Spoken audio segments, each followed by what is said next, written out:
Salut la team, j'espère que vous allez bien. Aujourd'hui on va se retrouver avec Manu.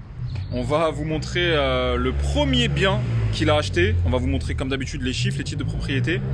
Le prix qu'il a acheté, vous allez voir, vous allez être choqués. Aujourd'hui on est dans une ville ici qui s'appelle Sarcelles et notamment Sarcelles Village. Et donc le premier bien que Manu a acheté, je sais plus il y a combien de temps, on a acheté quasiment en même temps. Et il a acheté celui-là dans ce bien-là et dans cette résidence ici, juste ici. Donc je l'attends là, il arrive.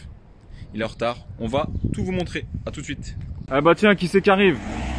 Il est là le Manu. Comment tu vas Manu? Bon, on se fait pas la bise, on s'embrasse pas. Hein? Donc, aujourd'hui on se retrouve. Ici c'est ton premier bien Manu? Ouais, premier investissement. Premier investissement, c'était en quelle année? 2002. 2002. Ah, 2002. On a investi ensemble. Et après tu as investi là-bas dans cette copro. Voilà, la copropriété du fond exactement. Ok. Donc premier investissement ici Manu. Petit mansard. C'est un petit mansard. 8 appartements. 8 appartements. Et toi tu as quel lot? Celui du rez-de-chaussée là. Celui du rez-de-chaussée. D'accord. Eh ben écoute, tu nous emmènes voir et puis on en parle. Il me semble que comme d'habitude, tu as ramené tout ce qui est papier, combien tu l'as acheté, etc. Exactement. Il paraît qu'on... tout savoir. Vous allez tout savoir. Il paraît qu'on gagne pas d'argent avec l'immobilier, bah on va vous montrer. Allez, vas-y, on te suit. Allez, let's go. Bon allez, on rentre, je ferme la porte. Bienvenue. Salut Manu, donc présente-nous. C'est quoi comme bien? Il s'agit donc, comme on disait tout à l'heure, c'est mon premier achat immobilier. Donc celui-là, c'est ton premier achat immobilier. Tout premier achat immobilier. Tu l'as acheté en quelle année? En 2002. Juillet 2002 exactement. Donc c'est un studio ici, il fait combien de mètres carrés? Un studio 26 mètres carrés 40. 26,40. Exactement. Sur lequel en fait, à l'époque, on avait mis une fibre pour pouvoir repeindre plus rapidement au niveau des, enfin quand il y a des passations entre locataires. Là j'ai une locataire qui était restée à peu près 2 ans. Ouais. J'ai pas fait de travaux pour la remise en location cette fois-ci. Ouais. Parce que j'étais aussi sur d'autres projets, j'ai pas eu le temps vraiment. Et bon, en l'état, je pense que voilà, on aurait pu le remettre un peu plus au bout du jour, mais dans l'état, bon, il reste correct, on va dire. Là, vous avez donc une partie cuisine un peu à l'américaine. La pièce principale avec 2 grands placards. D'accord. Et je vois que c'est non meublé, c'est le débat éternel entre toi et moi. Ouais, non Toi, meublé. c'est le meublé vs le nu et surtout en convention ANA. Alors, sachant que celui-ci, je fais même pas de convention ANA, et je pense que c'est vrai que... Sur celui-là, t'allais me rejoindre sur du meublé. Ouais, sur celui-là, j'aurais pu faire du meublé. Après, c'est vrai, la CFE à Sarcelles est très chère. C'est vrai que la CFE à Sarcelles, elle est chère. Ici, nous sommes à Sarcelles, plus précisément Sarcelles Village. Et donc, c'est une zone tendue. Il me semble que tu as eu énormément de demandes hein, lorsque tu as mis l'annonce. En une dizaine de jours, quinzaine de jours, j'ai dû avoir 150 mètres. Voilà, donc ça, vous voyez, quand vous avez 150 demandes pour un bien, il faut y aller. C'est un des tests que je vous préconise de faire dans la formation. Il faut y aller. Donc, on est sur un... Après, j'essaie toujours de me positionner. Par exemple, le loyer de cet appartement-là, je ne l'ai pas revalorisé depuis au moins 7 ou 8 ans. On pourrait le louer plus cher. Maintenant, je fais dans une stratégie où je préfère louer un petit peu moins cher. Et avoir moins de turnover. Et avoir un peu moins de turnover. Ben, il faut savoir que cet appartement, tu l'as acheté donc en 2002. Tu as eu un taux de combien? À l'époque, 5,40. Et pour tous ceux qui disent qu'on ne gagne pas d'argent avec l'immobilier, tu l'as acheté combien? Alors à l'époque, j'étais peut-être fin négociateur, je ne sais pas.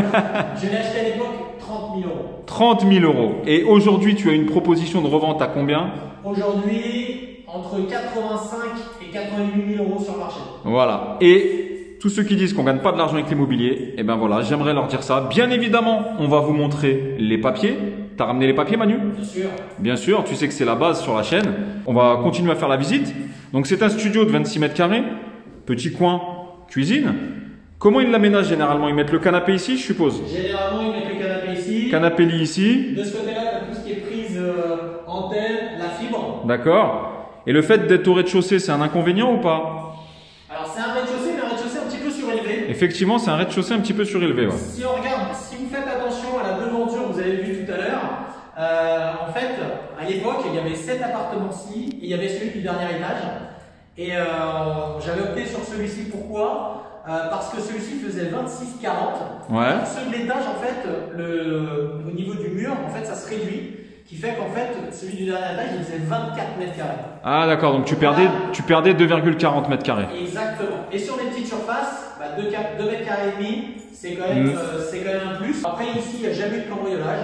Pourtant on a à Sarcelles Village, mais vous voyez, hein, comme quoi... Et là, bon, là, il n'y a pas de rideau, il n'y a pas tout ça, bien sûr. Oui, d'habitude, il y a des rideaux. Isolation phonique, thermique. Hein. Double vitrage. L'immeuble, il est de 1991. Et derrière, j'ai une locataire qui est restée, ma première locataire, elle est restée quasiment 9 ans. Donc, quand on dit que les locataires dans les studios ne restent pas longtemps, ça dépend du locataire qu'on va mettre en place aussi. Effectivement, ça dépend du profil et ça dépend de la zone aussi. Ça dépend de pas mal de critères, mais vous avez dans les studios des locataires qui restent 4 ans, 5 ans, 6 ans, 7 ans, voire 8 ans, 9 ans. Bien sûr, ici on est sur une zone tendue, donc la locataire voulait pas se prendre la tête. Je reviens juste avec toi sur le fait que tu as pris celui-là au lieu de prendre celui d'en haut. Ouais. Et si tu avais su, tu aurais pris les deux. Alors, oui, mais à l'époque, j'avais pas forcément toute la connaissance que je peux avoir. Parce que YouTube n'existait pas, il n'y avait pas les formateurs. Alors, YouTube n'existait pas, il n'y avait pas les formateurs. Je venais juste de quitter l'apprentissage. J'ai fait un BTS en production immobilière. Et donc, derrière, j'étais pas encore je venais juste de commencer mon CDI. Hein. Et tu n'étais pas encore directeur d'agence. Et j'étais salarié VRP à l'époque, sur avance sur commission. Donc, pour obtenir le crédit, c'était compliqué. C'était un peu sport. Ouais, d'accord. C'était un peu sport. Donc, voilà. Et donc, j'ai commencé comme ça, par celui-ci en fait. Eh ben, écoute. C'est celui-ci qui t'a mis un coup de boost. J'ai l'impression que tu as une petite relation sentimentale avec celui-ci parce que tu as eu une proposition à 88 000. Exact. Et on en a discuté, on en a débattu. Exact. Je t'ai dit Manu, vends-le, c'est le moment, on va repartir sur un IDR, un immeuble. Et tu m'as fait une entourloupe, tu m'as dit ouais Mehdi, je l'ai remis en loc. Et au final, je l'ai remis en loc. Alors que tu sais très bien que fiscalement, tu n'as plus aucun intérêt à déduire dessus vu qu'il est payé. C'est vrai. Fiscalement, c'est pas une bonne affaire de le garder. Et bientôt, il va y avoir un ravalement. Parce que moi, je prône pour cet immeuble un ravalement avec une isolation extérieure. D'accord. Et bon, fiscalement, c'est pas intéressant de le garder, mais bon, c'est ton premier. Voilà, bon. Il y a le petit côté, maintenant, tu verras, il est payé.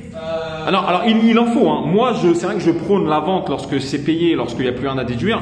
Mais effectivement, si on veut devenir rentier et s'assurer un revenu récurrent chaque mois, il faut garder des choses payées. Et en fait, ça permet aussi d'améliorer ma capacité d'endettement. Tout à fait.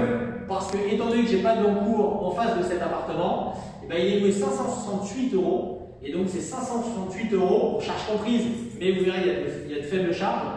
Donc, qui fait que finalement, ça me permet d'avoir un revenu complémentaire. Et bien sûr. Avec des compensations, ça me permet de compenser 400 € d'emprunt. Ouais. Exactement. Donc, on va aller visiter, on va finir le petit coin douche, salle de bain. Alors effectivement, il y aurait peut-être un petit goût du jour à refaire. Salut la team, on est masqué. Peut-être un petit goût du jour, mais c'est très correct. C'est pas les dernières tendances, mais ça reste correct. Et lorsqu'on est dans une zone tendue, eh bien, il y a tellement de demandes locatives que parfois on peut être tenté, parce qu'on n'a pas le temps de faire les travaux, etc., qu'on peut être tenté de ne pas faire les travaux et de remettre en location directe. Ça, plus ça, et après je donne. Hop. Idéalement, il ne faut pas faire de trou parce qu'en fait, c'est de la fibre qu'on a mis au mur. Et en fait, généralement, la fibre, qu'est-ce que nous, quand on repeint les appartements, on peint directement. Et quand vous faites des trous, le plafond va être bon état, mais ça, c'est avec ça qu'il faut faire attention. Quand vous la locataire d'avant, elle enlevait machin et tout, et au final, elle a fait des traces ici noires, il y en a là aussi, j'ai vu, il y en a là aussi. Ouais. Sur cette partie-ci, donc là, on va classer donc en mauvais état, d'accord, parce que là, la porte elle est en mauvais état. Pareil, la plaque à induction, elle fonctionne, hein, pas de souci. Donc je vais mettre en état d'usage parce qu'elle n'est pas non plus en bon état en termes d'aspect extérieur. Sinon, elle chauffe direct. Hein. Donc elle chauffe très très bien, marche bien. Pas de souci par rapport à ça. D'accord. Donc je vous rappelle, hein, état neuf, bon état d'usage ou mauvais état. D'accord. Donc là, ce que vous vous êtes dit à l'oral, tu vas le retranscrire à l'écrit, c'est ça? Exactement. On fait une petite vision de l'ensemble de l'appartement ensemble. Et puis après, moi j'ai fait sur le brouillon. Et puis maintenant, je remets au propre directement l'état des lieux. Ça marche. Le détecteur de fumée, obligatoire. Bail maison. Hein. Bail maison. Bail maison. Ils sont bien. Bon, tu sais que moi je vais sur jeloubien.com. J'aime bien ce site. pour télécharger mes documents. Voilà, moi, ils sont déjà préparés à la maison. T'as raison. Je les adapte. Donc, fait à Sarcelles le 15 mai 2020. J'ai la pression parce qu'il y a Monsieur Mehdi qui est présent avec nous. Deux originaux. Alors. Pas mal la signature de ministre. Hop, à vous de jouer, Banda. Les initiales, c'est ça? Exactement. Ah, vous avez votre stylo. Parfait. Ah, bah, elle a raison, prévention, prévention. Exactement. Donc, le paraphe. Ouais, les paraphes sur chaque page. Donc, vu que vous avez tout lu, j'ai inséré plein de pièges. Ça, c'est un petit conseil qu'on donne. Voilà, il faut lire le bail, mademoiselle. Donc là, maintenant c'est trop tard. c'est trop tard. Bon. Je pas signé toutes les pages. Hein. C'est vrai. Non, mais bon, vous savez que c'est un bon propriétaire. Mais plus tard, si vous changez de logement, lisez bien tout le bail. Approuvé, bon pour accord. Donc il y a tous les jeux de clés. Je sais que Manu, t'es très... Il y a les jeux de clés. C'est parfait. Et il y a tous les diagnostics. Et le règlement de copropriété. Les charges récupérables. L'entretien et réparation locative. Bah, c'est très bien. Toute la liste. Toute la liste. Depuis la nouvelle loi, Allure. L'obligation d'un mois, c'est de vous donner un appartement qui soit décent et sur lequel tout fonctionne. D'accord? Donc dès que vous avez quelque chose qui ne va pas, vous m'appelez. Et c'est pour ça que moi je loue en direct. Je ne passe pas par une agence immobilière pour garder vraiment le contact et que s'il y a quelque chose, on intervient tout de suite. Vous avez plus d'eau chaude, on vient, on intervient, on change le ballon direct. D'accord? L'état des lieux et la clause résolutoire. Si demain vous ne payez pas, on a la clause résolutoire pour pouvoir se défendre. D'accord? Qui est obligatoire d'ailleurs avec la garantie Visal. Tout à fait. Hop, l'état des lieux. Votre première quittance de loyer. Vous avez d'autres questions? Non? Chaque année, c'est à renouveler l'attestation d'assurance. Donc là, tu l'as bien reçu. Ouais. Attestation. Bon, on vous retrouve. Les locataires sont en place. On s'est posé dans un petit parc pour finir cette vidéo. Donc, j'ai enlevé le masque. De toute façon, il était tombé, il était souillé. On garde la distance de sécurité, mais ça va le faire. Donc voilà, on voulait te montrer encore une fois du concret. Manu voulait te montrer le premier appartement qu'il a acheté. Moi, je voulais t'emmener dans du concret comme d'habitude. Maintenant, on va parler chiffres. Dans la dernière partie de la vidéo, tu sais que chez moi, on parle chiffres. Donc Manu, quel taux tu avais eu en 2002? Alors en 2002, on va te montrer le tableau d'amortissement original. Alors 2002, et pourtant je me souviens avoir bien négocié. Bien négocié. Parce que moi j'avais eu 5,15, on a acheté en même temps. Et voilà, donc là vous avez le tableau, mon tableau d'amortissement. Tableau d'amortissement initial. Je sais pas si on voit très bien. Et le taux il est là. 5,40. 5,40. Sur 10 ans. Sur 10 ans, pour un prix d'achat de 30 490 €. 30 490. Donc vous voyez 5,40 sur 10 ans. Sur 10 ans en 2002. Donc aujourd'hui, quand tu as 1%, est-ce que tu te rends compte de la chance que tu as et l'effet de levier que tu peux faire? Là où nous, on avait de la chance, c'est que quand on a acheté à 5,15, 5,40, on a acheté quand même moins cher. Et en plus, on a bénéficié lors de la baissée des taux. En fait, on a eu le prix pas très cher par rapport au taux et on a bénéficié de la baisse des taux et on a renégocié. Donc c'est pour ça que nous, on avait certains avantages sur ça. Donc Manu, tu as acheté combien? Le titre de notaire. Voilà. 30 000. Avance, mais ici là. Hop. On voit le prix, 30 490. Mais c'est vrai qu'en regardant un petit peu. Pour faire voir que nous sommes de très bons négociateurs, combien l'ancien propriétaire Manu l'avait-il acheté? Il l'avait acheté en 1991 sur plan. Donc sur plan, c'était du neuf. C'était du neuf. Il l'avait acheté 64 000 €.